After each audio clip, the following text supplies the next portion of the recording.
First card 10 of cups ಬಂದಿದೆ. 10 of cups ಬಂದರೆ love is in the air ಅಂತ ಕರಿತೀವಿ. ಖಂಡಿತ ನಿಮಗೆ ಯಾರ ಮೇಲಾದರೂ ಲವ್ ಆಗ್ಬೋದು, ಎಮೋಷ್ನಲ್ ಫುಲ್ಫಿಲ್ಮೆಂಟ್ ಅಂತ ಹೇಳ್ತೀವಿ ನಾವು ಅದನ್ನು. ಸೊ ಆಗಿದ್ರೆ ಕೂಡ ನೀವು ಖುಷಿಯಾಗಿರ್ತೀರ, ರಿಗ್ರೆಟ್ ಏನೂ ಮಾಡ್ಕೊಳ್ಳಲ್ಲ, ಸರಿಯಾದ ವ್ಯಕ್ತಿ ಅಂತ ಅನಿಸ್ಬೋದು, ಬ್ಲಿಸ್ಫುಲ್ ಅಂತ ಹೇಳುತ್ತೆ. ಸೊ ಅಪ್ರಿಷಿಯೇಷನ್ ಸಿಗ್ಬೋದು ನಿಮಗೆ ಅದರ್ ಪರ್ಸನ್ನಿಂದ, ಅಥವಾ ನೀವು ಅದರ್ ಪರ್ಸನ್ನ ಅಪ್ರಿಷಿಯೇಷನ್ ಮಾಡ್ಬೋದು. ಕೆಲವ್ರಿಗೆ ತುಂಬ ಸ್ಕಿನ್ನಲ್ಲಿ ಗ್ಲೋ ಇರುತ್ತೆ ಅಂತ ಕೂಡ ಕಾರ್ಡ್ ಹೇಳ್ತಾ ಇದೆ. ಕಾಮ್ನೆಸ್ ಇನ್ ಲೈಫ್ ಅಂತ ಹೇಳ್ಬೋದು, ಪೀಸ್ಫುಲ್ನೆಸ್ ಇರುತ್ತೆ ಅಂತ ಹೇಳ್ಬೋದು, ಸ್ಟೆಬಿಲಿಟಿ ಹೇಳ್ತೀನಿ. 10 ಆಫ್ ಕಪ್ಸ್ ನೀವೇನು ಅಂದ್ಕೊಂಡಿರ್ತೀರ ಕೆಲವೊಂದು ಔಟ್ಪುಟ್ಗಳು ನಿಮಗೆ ಸಿಗುತ್ತೆ ಈ ಮಂತು ಅವರಿಗೆ ಅಂತ ಹೇಳುತ್ತೆ, ಲವ್ ಲೈಫಲ್ಲಿ ಸ್ಪೆಷಲಿ. ಸೊ ಆಫರ್ಸ್ ಬರುತ್ತೆ, ಪ್ರಪೋಸಲ್ಸ್ ಬರುತ್ತೆ, ನಿಮಗೆ ಚೆನ್ನಾಗಿರೋ ಮನೆತನ, ಚೆನ್ನಾಗಿರೋ ಫ್ಯಾಮ್ಲಿ ಕಡೆಯಿಂದ ಆಫರ್ಸ್ ಬರುತ್ತೆ ಅಂತ ಕೂಡ ಹೇಳ್ಬೋದು. ಸೆಟಲ್ ಆಗಿರೋ ಫ್ಯಾಮ್ಲಿ ಇರುತ್ತೆ ಅವ್ರದ್ದು. ಸೆಕೆಂಡ್ ಕಾರ್ಡ್ ನನಗೆ ನೈಟ್ ಆಫ್ ವಾಂಡ್ಸ್ ಬಂದಿದೆ. 10 ಆಫ್ ಕಪ್ಸ್ ಮತ್ತು ನೈಟ್ ಆಫ್ ವಾಂಡ್ಸ್ ಬಂದರೆ ನೀವು ಯಾರನ್ನು ಅಟ್ರ್ಯಾಕ್ಟ್ ಮಾಡ್ತೀರಾ, ಯಂಗರ್ ಪರ್ಸನ್ ಇದ್ದಾರೆ ಅವರು ನಿಮಗಿಂತಲೂ, ಯಾವಾಗಲೂ ನಿಮ್ಮನ್ನು ಅಬ್ಸರ್ವ್ ಮಾಡ್ತಾರೆ, ನೋಡ್ತಾ ಇರ್ತಾರೆ ಅಂತ ಹೇಳ್ಬೋದು. ಬಟ್ ಅವರು ಸೆಟ್ಲಿಂಗ್ ಟೈಪ್ ಪರ್ಸನ್ ಅಲ್ಲ, ಅವರು ಸೆಟಲ್ ಆಗಬೇಕು ಅಂತ ಕೂಡ ಅಂದ್ಕೊಂಡಿಲ್ಲ ಇಷ್ಟು ಬೇಗ ಅಂತ ಕೂಡ ಹೇಳ್ತಾ ಇದೆ card. May be past life connection ಅಂತ ಹೇಳ್ತೀನಿ ನಾನು. ಅಂದರೆ ಯಾರನ್ನಾದ್ರೂ ನೋಡಿದಾಗ ನಿಮ್ಗೆ ಅನಿಸುತ್ತೆ ಈ ವ್ಯಕ್ತಿ ನಮಗೆ ಮುಂಚೆನೇ ಪರಿಚಯ ಇರೋ ಥರ. ಸೊ ಆ ಥರ ವ್ಯಕ್ತಿ ಅಂತ ಹೇಳ್ಬೋದು. ತುಂಬ ನೀವು ಮಾತಾಡಬಾರ್ದು ಅಥವಾ ರೆಸ್ಪಾನ್ಸ್ ಮಾಡ್ಬೋದು ಮೆಸೇಜ್ಗೆ, ಕಾಲ್ಗೆ, ಅಂದರೆ ತುಂಬ ಟ್ರಿಗರಿಂಗ್ ಇರುತ್ತೆ ಅಂತ ಹೇಳ್ಬೋದು. ಅವ್ರನ್ನ ನೋಡದೆ ಅಥವಾ ಅವ್ರಿಗೆ ರೆಸ್ಪಾನ್ಸ್ ಮಾಡದೆ ನಿಮ್ಗೆ ಇರದೇ ಇರೋಕ್ಕಾಗಬಹುದು ಅಂತ ಕಾರ್ಡ್ ಹೇಳ್ತಾ ಇದೆ. ಥರ್ಡ್ ಕಾರ್ಡ್ ನನಗೆ ಕ್ವೀನ್ ಆಫ್ ಕಪ್ಸ್ ಬಂದಿದೆ. ತುಂಬ ಫ್ರೆಂಡ್ಲಿ ಕೈಂಡ್ ಆಫ್ ಎನರ್ಜಿ ಇರುತ್ತೆ ಆ ವ್ಯಕ್ತಿದು ಅಂತ ಹೇಳ್ಬೋದು. ಹಿಂದೆ ಅವರು ಮೋಸ ಹೋಗಿದ್ದಾರೆ ಅಂತ ಹೇಳ್ಬೋದು, ತುಂಬ ಸರ್ತಿ ಅವರು ಮೋಸ ಹೋಗಿದ್ದಾರೆ ಅಂತ ಕೂಡ ಹೇಳ್ತಾರೆ. ಯಾರೋ ಅವ್ರಿಗೆ ಮೋಸ ಮಾಡಿದ್ದಾರೆ, ನಂಬಿಕೆ ದ್ರೋಹ ಮಾಡಿದ್ದಾರೆ ಅಂತ ಕೂಡ ಹೇಳ್ಬೋದು. ಕಾರ್ಡ್ಸ್ ಅದನ್ನೇ ಹೇಳ್ತಾ ಇದೆ.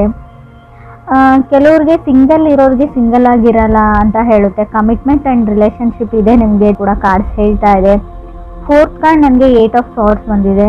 ಖಂಡಿತವಾಗ್ಲೂ ನೀವು ಯಾವುದಾದ್ರು ಮೆಸೇಜೋ ಮೇಲೋ ಅಥವಾ ಕಾಲ್ಗೆ ವೇಟ್ ಮಾಡ್ತಾ ಇದ್ರೆ ಯು ವಿಲ್ ಗೆಟ್ ಮೆಸೇಜ್ ಅಂತ ಕಾರ್ಡ್ ಹೇಳ್ತಾ ಇದೆ. ಬಟ್ ನಿಮ್ಗೆ ಅನ್ಸ್ಬೋದು ಇವ್ರು ಯಾರೋ ನಮ್ಗೆ ಗೊತ್ತಿರೋರೇ ಅಂತ ಅನ್ಸ್ಬೋದು, ಬಟ್ ಸೇಮ್ ಪರ್ಸನ್ ಇದ್ದಾರೆ ಅಂತ ಅನ್ಸ್ಬೋದು, ಇವರು ಅದೇ ಥರನೇ ಇದ್ದಾರೆ ಅಂತ ಅನ್ಸ್ಬೋದು. ಬಟ್ ಇದು ಡಿಫ್ರೆಂಟ್ ಪರ್ಸನ್ನಿಂದ ನಿಮಗೆ ಪ್ರಪೋಸಲ್ ಬರುತ್ತೆ, ಮೆಸೇಜ್ ಬರುತ್ತೆ. ಇವರು ಎಲ್ಲರ ಥರ ಅಲ್ಲ ಅಂತ ಕಾರ್ಡ್ ಹೇಳ್ತಾ ಇದೆ. ಮೇ ಬಿ ನೀವು ಎಲ್ಲರ ಥರ ಅಲ್ಲ. ಕ್ರಾಸ್ ವಾಚರ್ಸ್ ಯಾರಾದಕ್ಕೆ ರೀಡಿಂಗ್ ನೋಡ್ತಾ ಇದ್ರೆ, ಸೊ ನಿಮಗೆ ಗೊತ್ತಿರೋ ಅಥವಾ ನಿಮ್ಗೆ ಇಷ್ಟ ಆಗ್ತಾ ಇರೋ ವ್ಯಕ್ತಿ ಸೊ ಎಲ್ಲರ ಥರ ಅಲ್ಲ ಅಂತ ಕಾರ್ಡ್ ಹೇಳ್ತಾ ಇದೆ. ಫಿಫ್ತ್ ಕಾರ್ಡ್ ನನಗೆ ಡೆವಿಲ್ ಕಾರ್ಡ್ ಬಂದಿದೆ. ಹೇಳ್ತೀವಲ್ಲ ನಮಗೆ ನಾವೇ ಶತ್ರುಗಳು ಅಂತ, ಹಾಗೆ ಡೆವಿಲ್ ಕಾರ್ಡ್ ಬಂದರೆ ನಿಮಗೆ ನೀವೇ ಶತ್ರು ಆಗ್ತಾ ಇದ್ದೀರಾ ಅಂತ ಹೇಳ್ಬೋದು. ಫಿಯರ್ ಆಫ್ ಕಮಿಟ್ಮೆಂಟ್ ಅಂತ ಹೇಳ್ತೀವಿ. ಯಾರ ಜೊತೆನಾದರೂ ಕಮಿಟ್ ಆಗೋಕ್ಕೆ ನಿಮ್ಗೆ ಭಯ ಆಗ್ತಾ ಇದೆ ಇತ್ತೀಚೆಗೆ ಅಂತ ಹೇಳ್ಬೋದು. ಯಾಕಂದರೆ ಎಲ್ಲರೂ ಅದೇ ಥರನೇ ಇರ್ತಾರೆ, ಎಲ್ಲರೂ ಮೋಸ ಮಾಡೋ ವ್ಯಕ್ತಿಗಳು, ಎಲ್ಲರೂ ಸ್ವಾರ್ಥಿಗಳು ಅಂತ ನಿಮ್ಗೆ ಅನಿಸ್ಬೋದು. ಅಥವಾ ವೈಸ್ ವರ್ಸ ರೀಡಿಂಗ್ ಇದು, ಅದರ್ ಪರ್ಸನ್ಗೂ ಹಿಂಗೆ ಅನಿಸ್ಬೋದು, ನೀವು ಎಲ್ಲರ ಥರನೇ ಅಂತ ಅನಿಸ್ಬೋದು. ಸಿಕ್ಸ್ತ್ ಕಾರ್ಡ್ ನನಗೆ ಏಸ್ ಆಫ್ ಕಪ್ಸ್ ಬಂದಿದೆ. May be coming from hurt ಅಂತ ಹೇಳುತ್ತೆ. ನಿಮಗೆ ಮುಂಚೆ ತುಂಬ ಹರ್ಟ್ ಆಗಿರ್ಬೋದು ಅಥವಾ ಅದರ್ ಪರ್ಸನ್ಗೆ ತುಂಬ ಹರ್ಟ್ ಆ್ಯಂಡ್ ಡ್ರಾಮಾನ ನೀವು ನೋಡಿದ್ದೀರಾ. ಬಟ್ ಇಲ್ಲಿ ಅಂದರೆ ಮೂನ್ ಬೇಸ್ ನಕ್ಷತ್ರ ಅಂತ ಹೇಳ್ತೀವಿ. ಸ್ವಲ್ಪ ಮೂಡಿ ಇರ್ತಾರೆ ಆ ಪರ್ಸನ್, ನೀವು ಅಥವಾ ಅದರ್ ಪರ್ಸನ್ ತುಂಬ ಮೂಡಿ, ಜಾಸ್ತಿ ಮಾತಾಡಲ್ಲ. ಸೊ ಯಾವಾಗಾದರೂ ಮೂಡ್ ಬಂದಾಗ ಅಷ್ಟೇ ತುಂಬ ಮಾತಾಡ್ತೀರಾ, ಇಲ್ಲ ಅಂದರೆ ಇಲ್ಲ, ಸುಮ್ಮನೆ ಇರ್ತೀರಾ ಅಂತ ಕೂಡ ಏಸ್ ಆಫ್ ಕಪ್ಸ್ ಹೇಳ್ತಾ ಇದೆ. ಸೆವೆಂತ್ ಕಾರ್ಡ್ ನನಗೆ ಹೈರ್ಫೆಂಟ್ ಬಂದಿದೆ. ಹೈರ್ಫೆಂಟ್ ಕಾರ್ಡ್ನ ನಾವು ಮ್ಯಾರೇಜ್ ಪ್ರಪೋಸಲ್ ಕಾರ್ಡ್ ಅಂತ ಹೇಳ್ತೀವಿ. ಪ್ರಪೋಸಲ್, ರಿಲೇಷನ್ಶಿಪ್, ಮ್ಯಾರೇಜ್ ಅಂತ ಹೇಳ್ಬೋದು. ಯು ನೀಡ್ ಟು ರೆಡಿ ಅಂತ ಹೇಳ್ತೀನಿ. ನಿಮಗೆ ಮನೆಯಲ್ಲಿ ಏನಾದರೂ ಪ್ರಪೋಸಲ್ ಹುಡುಕ್ತಾ ಇದ್ದಾರೆ, ಮದುವೆ ಮಾಡಬೇಕು ಅಂತ ಅಂದ್ಕೊಂಡಿದ್ದಾರೆ ಫ್ಯಾಮ್ಲಿ ಅಂದರೆ ನೀವು ರೆಡಿಯಾಗಿರಿ ಅಂತ ನಾನು ಹೇಳ್ತೀನಿ. ಯಾಕಂದರೆ ಇಷ್ಟರಲ್ಲೇ ನಿಮ್ಮ ಮದುವೆ ಫಿಕ್ಸ್ ಆಗುತ್ತೆ, ಸೊ ಎಂಗೇಜ್ಮೆಂಟ್ ಫಿಕ್ಸ್ ಆಗುತ್ತೆ ಅಂತ ಕೂಡ ಕಾರ್ಡ್ಸ್ ಹೇಳ್ತಾ ಇದೆ. ನಿಮಗೆ ಟೈಮ್ ಬೇಕು ಅದು ಇದು ಅಂದರೆ ನೀವು ಫ್ಯಾಮ್ಲಿಗೆ ಮುಂಚೆನೇ ಹೇಳಿಬಿಡಿ, ಇಲ್ಲಾಂದರೆ ಎಲ್ಲನೂ ಸಡನ್ ಆಗಿ ನಡೆದು ಹೋಗುತ್ತೆ ಅಂತ ಕೂಡ ಕಾರ್ಡ್ಸಲ್ಲಿ ಶೋ ಆಗ್ತಾ ಇದೆ. ಸೊ ಇದಕ್ಕೆ ನೀವು ವೇಟ್ ಮಾಡ್ತಾ ಇರೋರಿಗೆ ನಾನು ಕಂಗ್ರಾಟ್ಸ್ ಹೇಳ್ತೀನಿ. 8th ಕಾರ್ಡ್ ನನಗೆ ಫೂಲ್ ಕಾರ್ಡ್ ಬಂದಿದೆ. ತುಂಬ ನಿಮಗೆ ಭಯ ಇದೆ ಯಾರನ್ನಾದರೂ ನಂಬಕ್ಕೆ ಅಂತ ಅನಿಸುತ್ತೆ. ಸೊ ಟ್ರಸ್ಟ್ ಇಶ್ಯೂಸ್ ಅಂತ ಹೇಳ್ಬೋದು. ಯಾರನ್ನೂ ಎಲ್ಲರ ಮೇಲೂ ನಂಬಿಕೆ ಕಳ್ಕೊಂಡಿದ್ದೀರಾ ಕೆಲವರು ಅಂತ ಹೇಳುತ್ತೆ, ಎಲ್ರಿಗೂ ಅಲ್ಲ. ಫೂಲ್ ಕಾರ್ಡ್ ಮೇ ಬಿ ನೀವು ಸ್ಟೂಡೆಂಟ್ಸ್ ಆಗಿದ್ದರೆ ಅಥವಾ ಸೊ ನಾರ್ಮಲಿ ಏನಾದರೂ ಸ್ಟಡೀಸ್ ಮಾಡ್ತಾ ಇದ್ರೆ ಓವರ್ ಕಾನ್ಫಿಡೆಂಟಲ್ಲಿ ಏನನ್ನೂ ಹೇಳಕ್ಕೆ ಹೋಗಬೇಡಿ, ಮಾಡೋಕ್ಕೆ ಹೋಗಬೇಡಿ ಅಂತ ಹೇಳ್ತೀನಿ. ಸಜೆಷನ್ ಥರ ತೊಗೊಳ್ಳಿ ನೀವು. ಹೇಳ್ತಾರಲ್ವ ನೆಲ ನೋಡ್ಕೊಂಡು ನಡೀರಿ ಅಂತ. ಸೊ ಹಾಗೆ 9th ಕಾರ್ಡ್ ನನಗೆ ಲವರ್ಸ್ ಕಾರ್ಡ್ ಬಂದಿದೆ. ಸೊ ನೀವೆಷ್ಟೇ ಈ ವ್ಯಕ್ತಿಯಿಂದ ದೂರ ಹೋಗಬೇಕು ಅಂತ ಅಂದ್ಕೊಂಡ್ರು ಕೂಡ ಅಷ್ಟೇ ಹತ್ತಿರ ಆಗ್ತೀರಾ. ಲಾ ಆಫ್ ಅಟ್ರಾಕ್ಷನ್ ಹಂಗೆ ವರ್ಕ್ ಆಗ್ತಾ ಇದೆ. ಸೊ ಆ ವ್ಯಕ್ತಿಯಿಂದ ನೀವು ದೂರ ಓಡೋಗೋಕ್ಕಾಗಲ್ಲ ಅಂತ ಕಾರ್ಡ್ ಹೇಳ್ತಾ ಇದೆ. ಲವರ್ಸ್ ಕಾರ್ಡ್ ಬಂದಿರೋದ್ರಿಂದ love is in the air ಅಂತ ಹೇಳ್ತೀನಿ. ತುಂಬ ಎಮೋಷ್ನಲ್ ಫುಲ್ಫಿಲ್ಮೆಂಟ್ ಇರುತ್ತೆ, ನೀವು ಖುಷಿಯಾಗಿರ್ತೀರಾ, ಎಮೋಷ್ನಲಿ ಸ್ಯಾಟಿಸ್ಫೈಡ್ ಆಗಿರ್ತೀರಾ. ಅವ್ರು ನೀವು ಅಥವಾ ನಿಮ್ಮನ್ನು ಕನೆಕ್ಟ್ ಆಗಿರೋ ಅದರ್ ವ್ಯಕ್ತಿ ಕೂಡ ಆಗಿರ್ಬೋದು. 10th ಕಾರ್ಡ್ ನನಗೆ 10 ಆಫ್ ಸಾರ್ಡ್ಸ್ ಬಂದಿದೆ. ಈ ವ್ಯಕ್ತಿ ಹೊಸ ವ್ಯಕ್ತಿ ಅಂತ ಹೇಳ್ತೀನಿ, ಹಳೆ ವ್ಯಕ್ತಿ ಅಂತ ಹೇಳಲ್ಲ.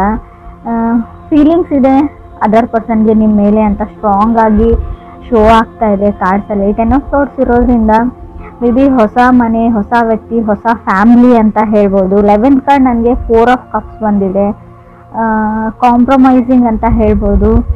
ತುಂಬ ಜನ ನಿಮ್ಮನ್ನು ಚೇಂಜ್ ಮಾಡೋಕ್ಕೆ ಟ್ರೈ ಮಾಡ್ತಾರೆ ಇವ್ರಿಗೆ ಅಂತ ಕೂಡ ಕಾರ್ಡ್ ಹೇಳ್ತಾ ಇದೆ. ಹಿಂಗಿರ್ಬೇಡ ಹಂಗಿರು ಅಂತ ಹೇಳ್ಬೋದು. ಸೊ ಅದರ್ ಪರ್ಸನ್ನ ನೀವು ಚೇಂಜ್ ಮಾಡೋಕ್ಕೆ ಟ್ರೈ ಮಾಡ್ಬೋದು, ಅಥವಾ ನೀವು ಕನೆಕ್ಟ್ ಆಗಿರೋ ವ್ಯಕ್ತಿ ನಿಮ್ಮನ್ನು ಚೇಂಜ್ ಮಾಡೋಕ್ಕೆ ಕೂಡ ಟ್ರೈ ಮಾಡ್ಬೋದು ಅಂತ ಕಾರ್ಡ್ಸಲ್ಲಿ ಶೋ ಆಗ್ತಾ ಇದೆ.